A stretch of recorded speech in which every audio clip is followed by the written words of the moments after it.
నేను రిక్వెస్ట్ చేస్తా ఉన్నాను, కేసీఆర్ గారే డైరెక్ట్గా హౌస్కి వచ్చి మరి ఇటువంటి ఆరోపణలు చేసేటటువంటి వాళ్ళ నోర్లన్నీ మూతపడేలాగా చేయాలి. ఎందుకంటే సోర్స్ జూరాల నుంచి శ్రీశైలం ఎందుకు మార్చారు అనేది కేసీఆర్ గారికే బాగా తెలుసు.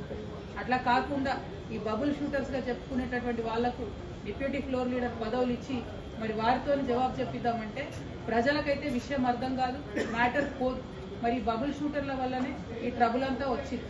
ఈ బబుల్ షూటర్ల వల్లనే మొదటి ప్యాకేజ్ దెబ్బపడ్డది. ఈ బబుల్ షూటర్ వల్లనే పాలమూరు రంగారెడ్డి లాంటి ప్రాజెక్టులు చాలా పెద్ద ఎత్తున ఇబ్బంది పడ్డాయి.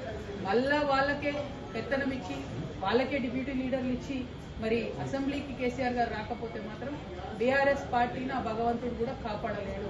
In the interest of the people of Telangana KCR garu వస్తే బాగుంది. ఎందుకు మాటలు పడాలి?